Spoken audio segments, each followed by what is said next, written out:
Hello everybody. Welcome.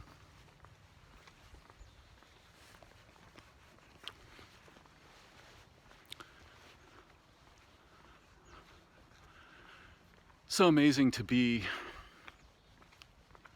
in a place where there's so much life.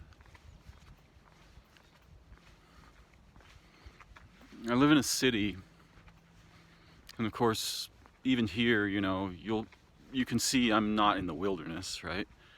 There's houses all around me. This is actually a city. But there is so much life here compared to where I live, and so many different forms of life.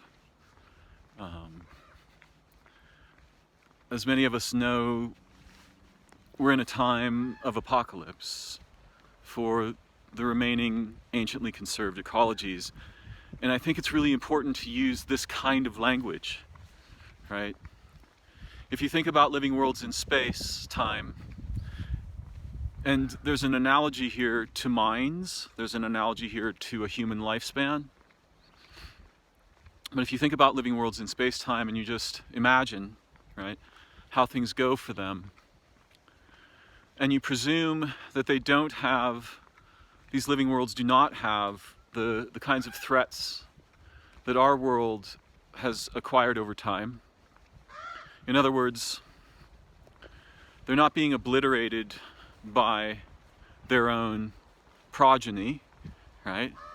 Their problem child or their star performer in some ways is not ripping them to shreds to sell their organs at the marketplace, right? As our world is suffering this kind of attrition, rape, shriving. So, if you think about living worlds in time-space, and then you compare them to our world, and you do a sort of probabilistic spectrum, right? You create a continuum. You'll see that many of those worlds get destroyed. They're the victims of circumstance, literally meaning stance in the circle, right? Over time, like one of the astronomical definitions of planet is a body that has cleared its orbit of debris. How do you clear an orbit of debris? Well, you're kind of a chimney sweep or a Cinderella, right? You sweep them up with your gravity, they smack into you, often wiping out whatever life forms may have evolved there. So when you have a world like ours, you have punctuated evolution, and one of the things it's punctuated by is catastrophe or apocalypse. But most of this comes from, I suppose we could imagine that, or we could include in our imagining, the transformation of our world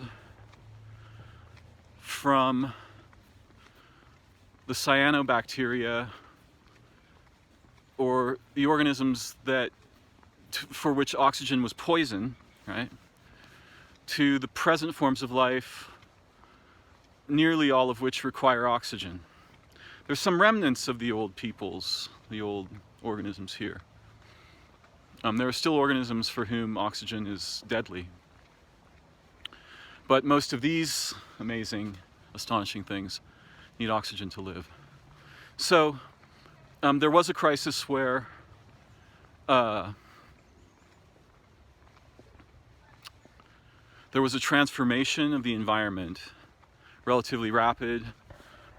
Organisms that emitted oxygen arose, and those organisms became dominant, and we are their progeny.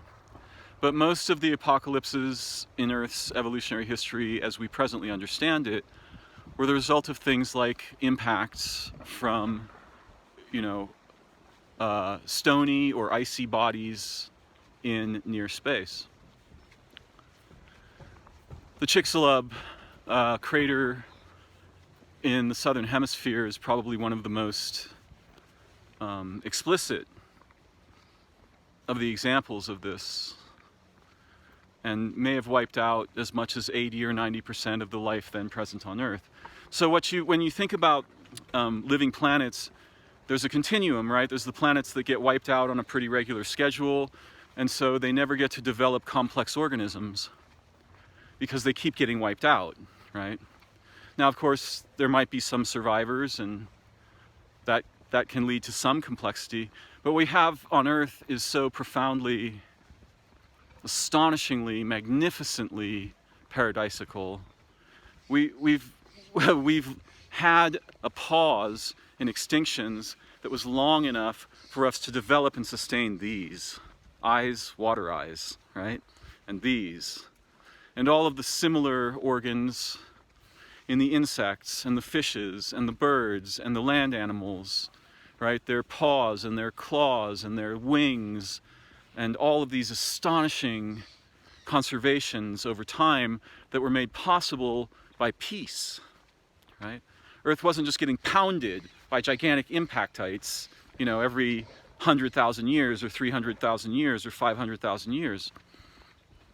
And so when I say the anciently conserved ecologies, what I mean is something unimaginably precious. I mean the foundational contexts that allowed for the development of our bodies and minds. And the preciousness of such a thing is impossible to exaggerate.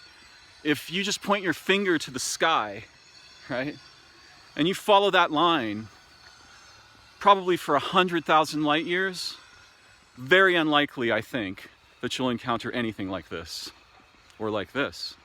Think about that. Think about the vastness of space. Now, of course, you know, there's a sort of a counter-argument, and the counter-argument is we don't know much about space. Our experience of space-time is incredibly limited to a very tiny local position, you know, near Earth. And we don't really know a lot about interstellar space. It's conceivable that there are forms of life, or something resembling life, that are so astonishing we can't imagine them.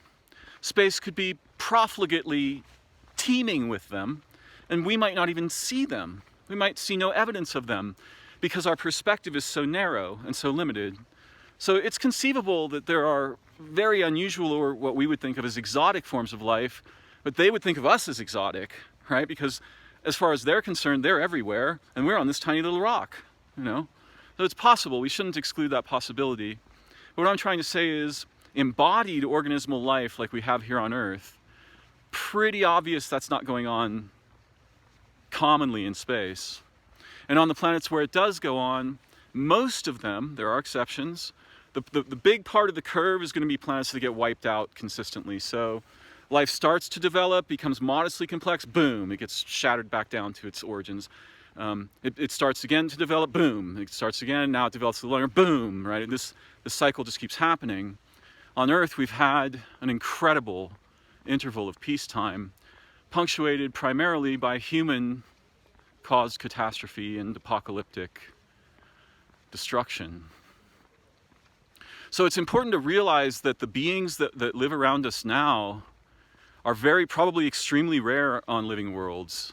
Especially if we could take a census of living worlds, we'd probably find that the lion's share of them don't get to develop complex life, or they die young, right? In other words, they may start to develop life, but circumstances intervene in which they lose their atmosphere, or something really catastrophic happens. It could be, there's various things that can happen. Life probably has the capacity to accidentally wipe itself out. It seems clear that that's true since humans have that capacity here, though many people don't seem to believe that that's possible. They think that the natural environment here is so robust that it could take pretty much anything we could throw at it and bounce back. That's not true. It's fundamentally not true. Complex living systems, like complex societies or complex minds, they stand on very delicate pivots, and if you attack those pivots, they collapse. So what we're seeing around here is so amazing and so beautiful.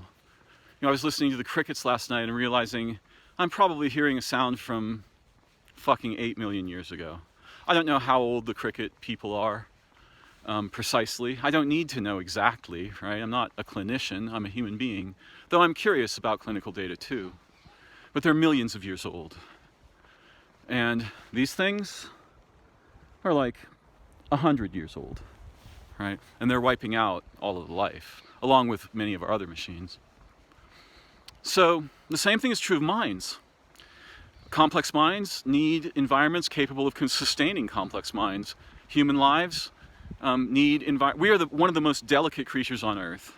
It seems we're very robust, it seems we're very powerful, but actually our people are among the most delicate of creatures because we require protection from the environment, whereas the other creatures, most of them, are so adapted to the environment that they don't need houses, they don't need clothes, they don't need armor, they don't need guns, they don't need machines.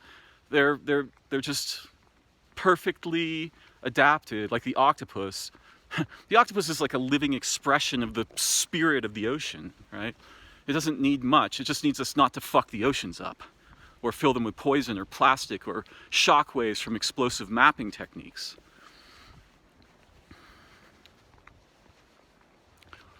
So I'm just in this place. Last night I went outside my friend's house and there were so many insects by the lights.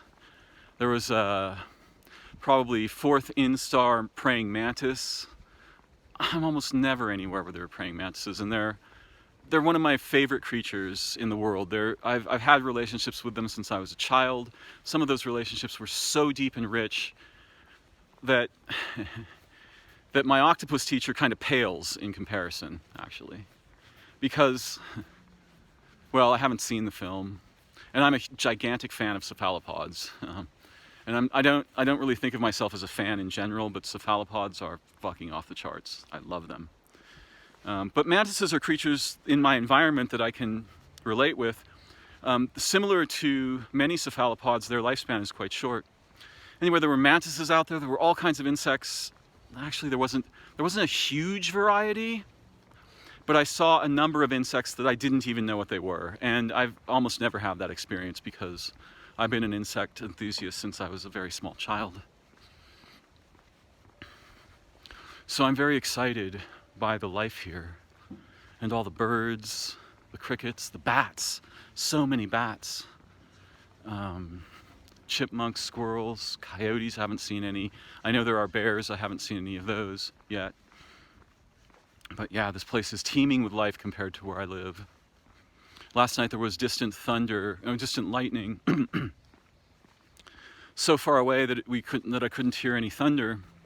But it was incredible just to watch it pulsing and lighting up the sky and thinking about how primordial that force is.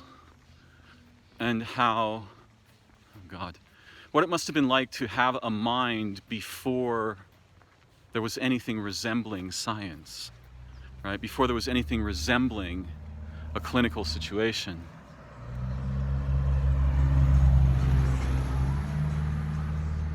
Should probably be on the other side of this road. So there's lots of things on my mind to talk about today, but I'm not sure how I'll traverse them. But I want to sing the praises of the anciently conserved ecologies. They are certainly more valuable than anything humans have ever discovered thus far.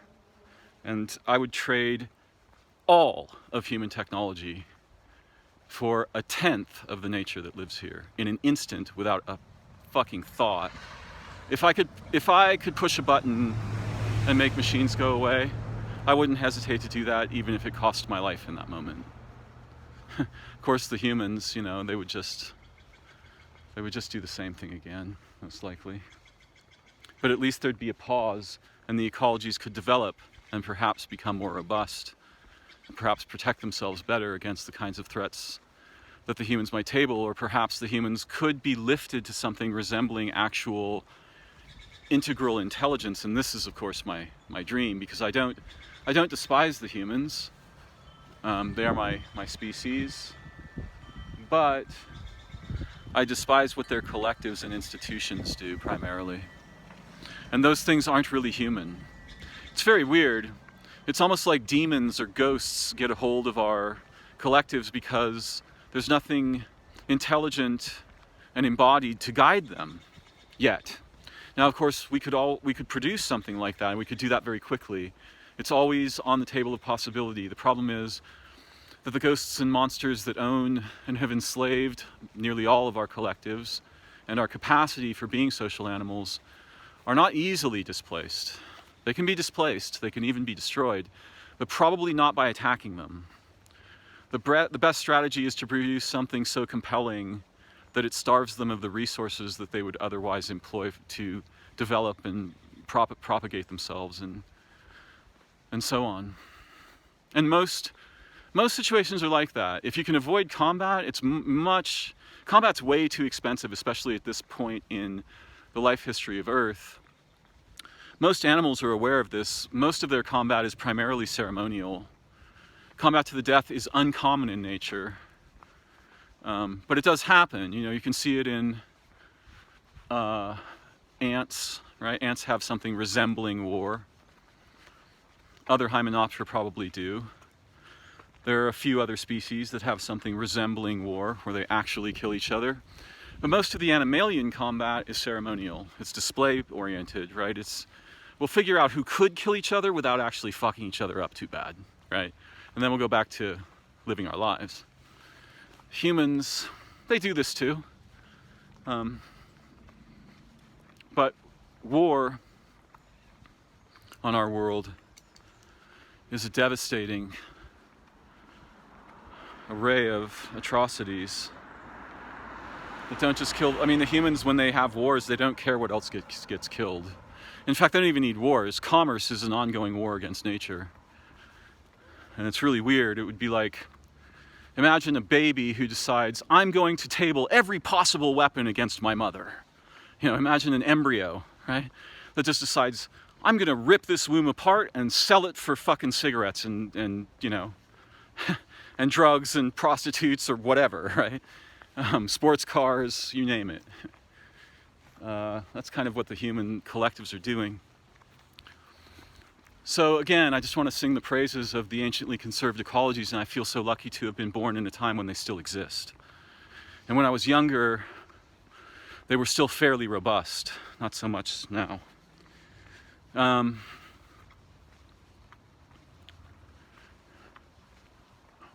Again, our own lives and minds are similar, right? We're easily, if you wreck the context that we need to develop our souls and our intelligences, I wonder if that's a real thing. I'm really not sure.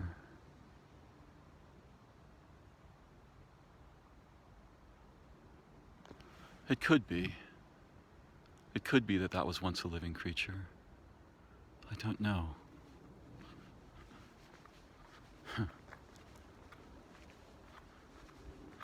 It's a troubling thing, as well as a beautiful thing.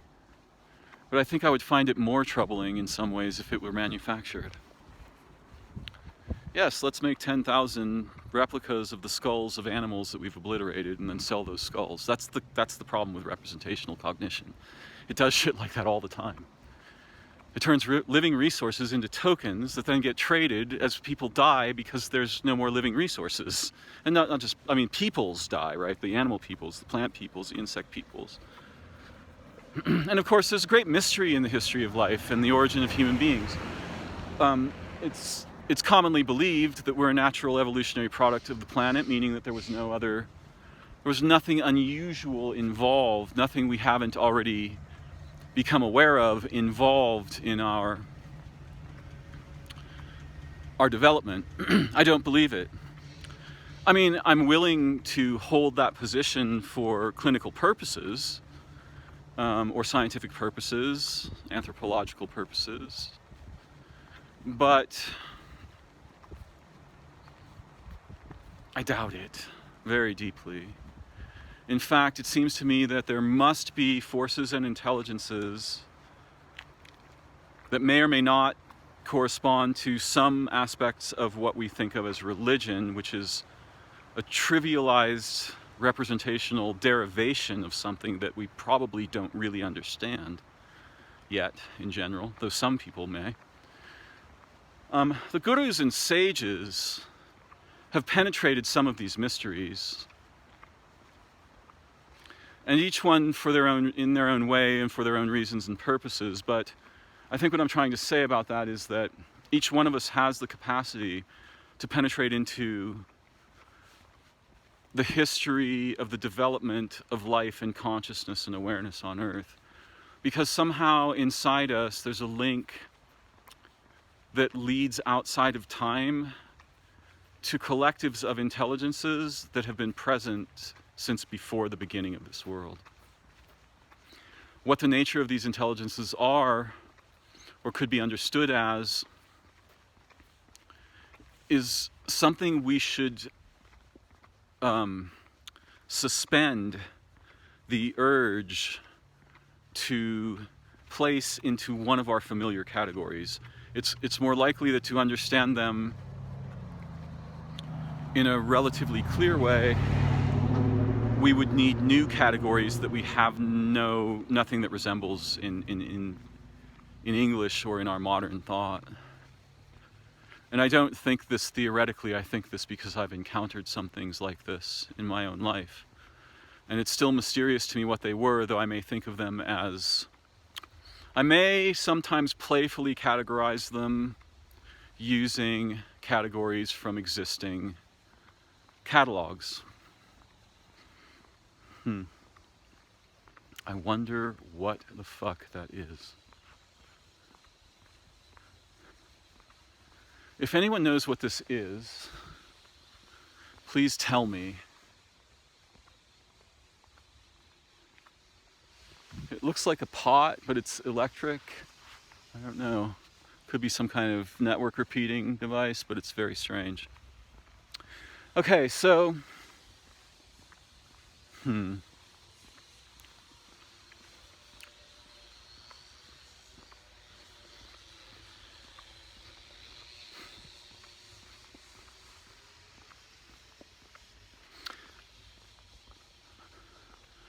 somehow we have each within us a seed. And for most of the humans, it will not be developed, and it may never sprout. But if it does, otherwise impossible intelligence or creativity or wisdom arises as the being within whom this seed is sprouting, so to speak. And so some of the gurus and roshis and sages and some of the prophets, though things get a little weirder when we go there because there's some dangerous ground in the between of our ordinary ignorance, right? In the continuum between ordinary ignorance and deeply clarified wisdom. There's a continuum, and there's a part of that continuum, a slice of that continuum, where great danger exists. And the usual presentation of this problem resembles someone like, what does he call himself? Bashar? That's exactly an excellent example of the danger.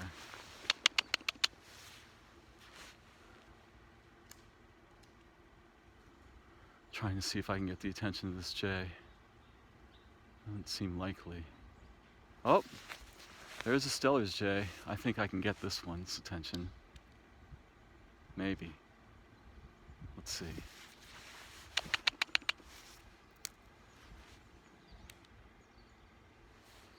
Wow, these are a lot harder to attract than the ones where I live.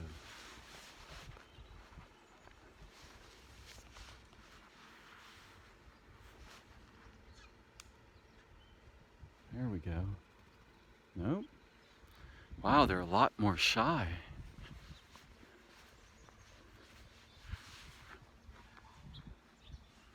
There we go.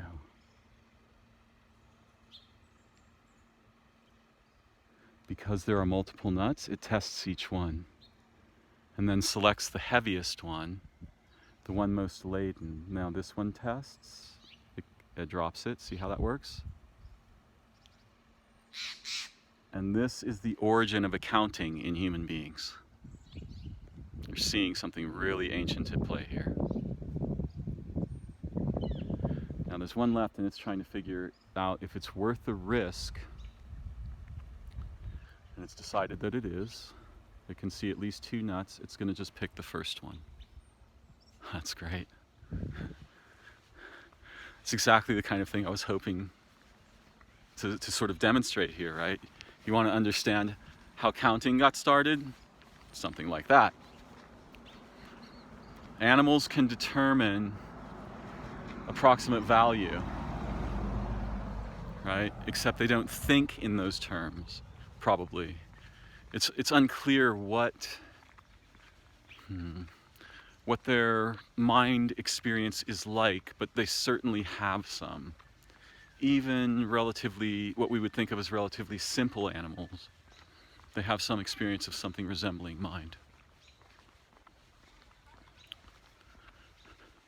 So yeah, Bashar is an example of someone in that slice, right, where the ego becomes involved and there's a secondary intelligence involved, and I had an experience like this and could easily have come out like that guy or someone who resembles him, a psychic, a medium, something like that.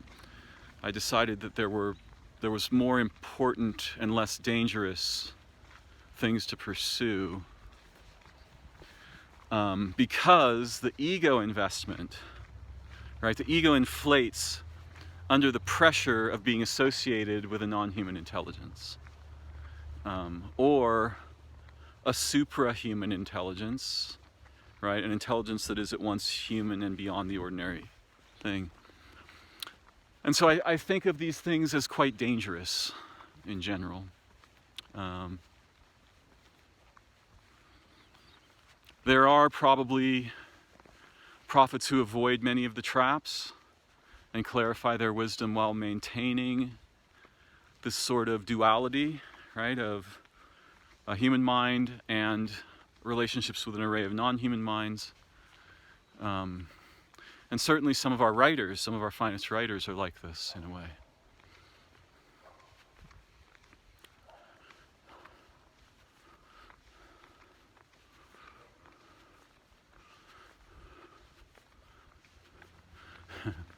I'm hoping that I've chosen a path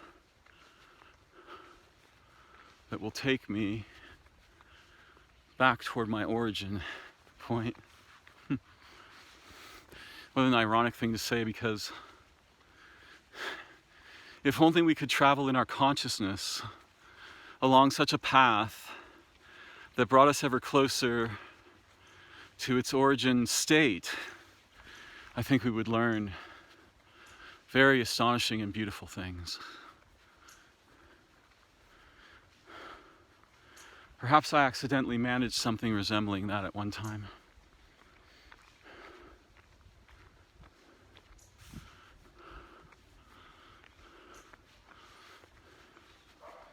So this afternoon, I'm going to switch topics now. This afternoon I was at my friend's house. He has a dog. And he said, he has a deck. Deck has a screen door. The dog said, he said to me, you know, the dog is funny. If I put him on the deck and I leave the screen door open, he will travel around on the deck and find a place that he likes and settle down there. But if I close the screen door, he will invariably settle in front of the screen door and just wait for it to be opened so he can come back in.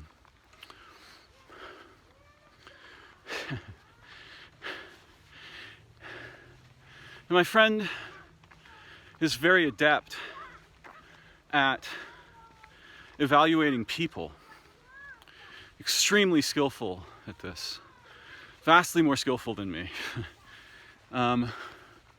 But I think he thinks of the behaviors of animals as uninteresting or trivial. So he doesn't bring it within the realm of his consciousness and use it to learn with the way that I do. And I said, well, this is exactly the kind of behavior that I find fascinating because it teaches me something about myself. He's like, what do you mean? And I said, if my options are open, I'll move freely. But if I'm concerned about being trapped or limited, I will hover at the doorway where my concern lies. And he was like, oh, yeah, I can see what you mean. And interestingly, that particular stance in the circle, right? Imagine that, I'm gonna branch off for a second here.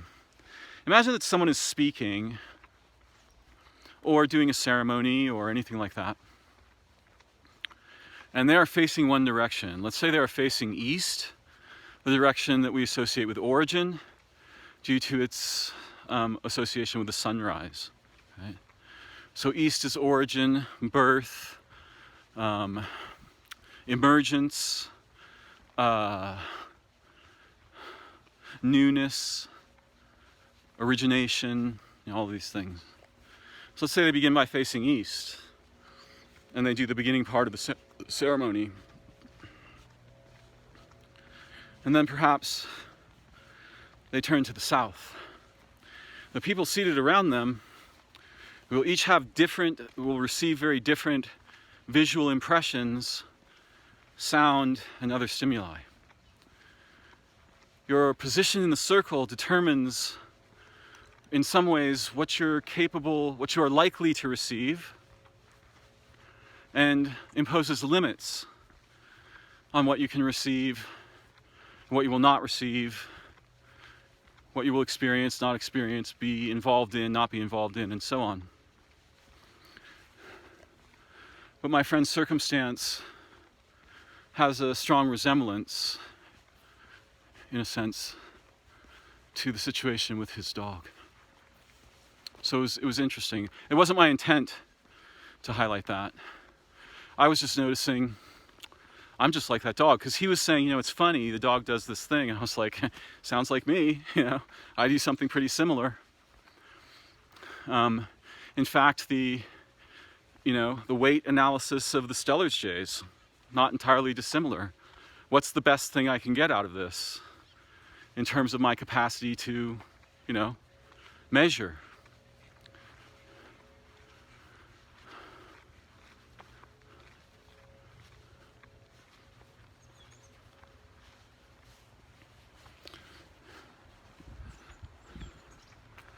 So when I watch the animals, I think about their minds, their cognition, their experience, and they teach me astonishing things all the time about my own mind. And this is also part of why it's a funny little diorama. Let's have a moment of this here.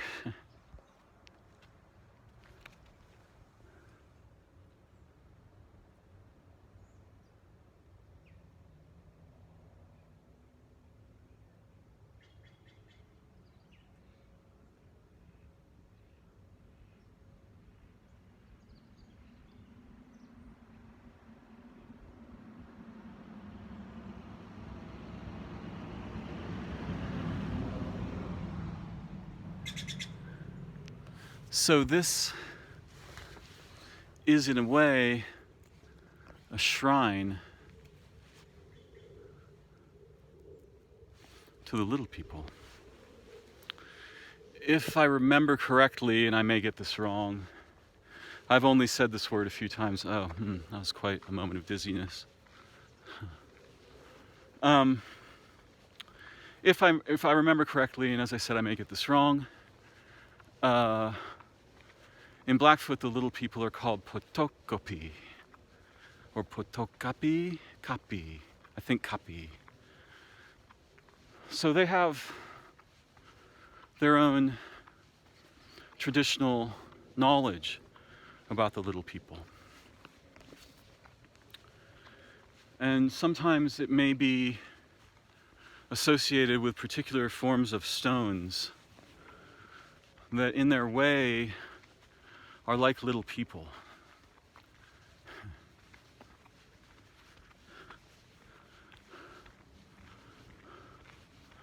I sure hope this street leads me somewhere near where I want to go, because if it just keeps going up and up, oh good, it looks like it may be going down.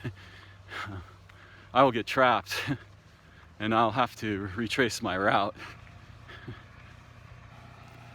So, all of the creatures teach me. And some of the creatures are vastly more accessible and intelligent than others. And the most accessible intelligence in insects for me is the praying mantis. Because you can form a long-term relationship with this animal. It will recognize you, it will respond to you, it will participate and learn with you, even though it has a very short lifespan of about 6 months.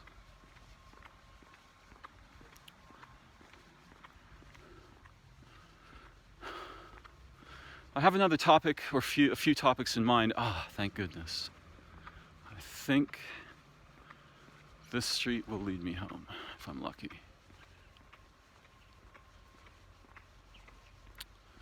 So, though I have a few other topics in mind that I want to explore, because I have some other things to do, and also I want to just have some peaceful walking time, I think I'll save them for later. But I'm so grateful to have this time and this day in my life to share with you all, and to grow and learn, to see and love and nurture our awareness together. So thank you very much for joining me. I look forward to learning together again very soon. Bye-bye for now.